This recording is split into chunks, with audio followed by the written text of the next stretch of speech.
Bismillahirrahmanirrahim. Assalamualaikum warahmatullahi wabarakatuh. Baik, Alhamdulillah. Hari ini kita nak bincang sikit berkenaan dengan hibah. Perjanjian hibah. So, baru ni saya ditelefon oleh anak guam saya berkenaan dengan isu hibah. Okey. Isu hibah, biasalah. Hibah ni adalah pemberian kasih sayang daripada seorang kepada seorang lain. Contohnya ayah kepada anak, ataupun isteri kepada anak, ataupun kepada siapa sahaja. Okey. Jadi isu ni, wujudnya perjanjian hibah yang dimaklumkan anak guam saya tadi, menyebabkan hubungan keluarga telah terputus. Macam pergaduhan lah. Isu tidak puas hati, terasa hati, pendam hati.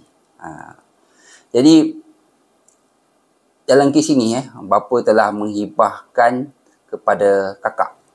Sedangkan ada adik-beradik yang lain. Okey. Seorang saja yang menerima hibah tanah arwahan. Jadi, adik-adik lain terasa hati. Dan juga merasakan macam tak dihargai. Jadi, sebenarnya kan isu pemberian hibah ni kan sebenarnya bagus kan. Pengurusan harta kan, pengurusan harta kan. Bila kita meninggal, kita dah tetapkan kepada siapa kita nak bagi harta-harta kita. Tapi kalau kita memberi salah seorang saja, sedangkan anak-anak ramai kan, contoh kalau ada 5 orang, kita bagi seorang saja, 4 lagi tak bagi, apa kata ahli-waris yang lain? Ini dari segi keadilan lah anak kawan saya berkata. Dari segi dia nak minta orang kata nasihat kan, keadilan macam mana kan mereka merasakan macam ada tak kena. Perjanjian tu macam ada tak kena. Takkanlah si ayah memberi hibah pada kakak je saja kan. Jadi isu ni sebenarnya di mahkamah syariah terlalu banyak. Isu hibah yang diberi kepada salah seorang saja ahli waris, tak bagi pada keseluruhan harta ni kepada adik-adik yang lain. Saya nampak gitu. Hibah ni kebanyakannya di antara adik-adik mungkin seorang dua yang dapat. Yang lain tak dapat. Apa sebenarnya berlaku?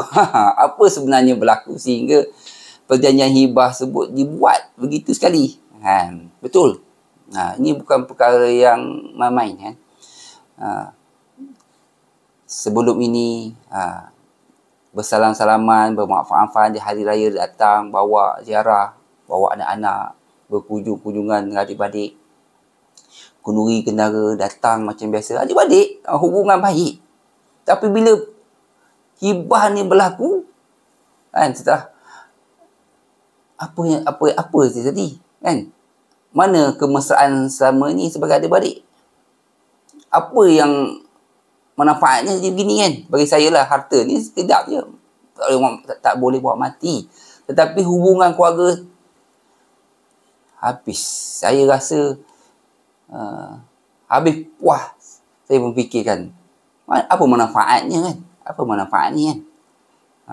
Jadi sebaiknya lah, kalau perjanjian hibah yang sebelum ni yang pernah saya buat untuk klien saya nak mereka juga, itu ahli waris juga tahu tentang isu hibah ni. Contohnya ayah memberi hibah kepada siapa tu, maklumkan pada waris yang lain juga. Dan sebagai pegawai syar'i, saya akan nasihat kesan dan akibat je kalau nak bagi hibah ni pada salah seorang saja. Sebab tu kita perlukan nasihat. Bukan ikut kehendak kita, marah kita kan. Biasalah kan, siapa yang dekat dengan ayah kita, mak kita, pastinya orang itu yang selalu dapat harta-harta arwah kan. Itu yang biasa kita dengar lah. Siapa yang jarang balik kampung, siapa yang memang jarang sekali menjenguk, memang tak ada lah.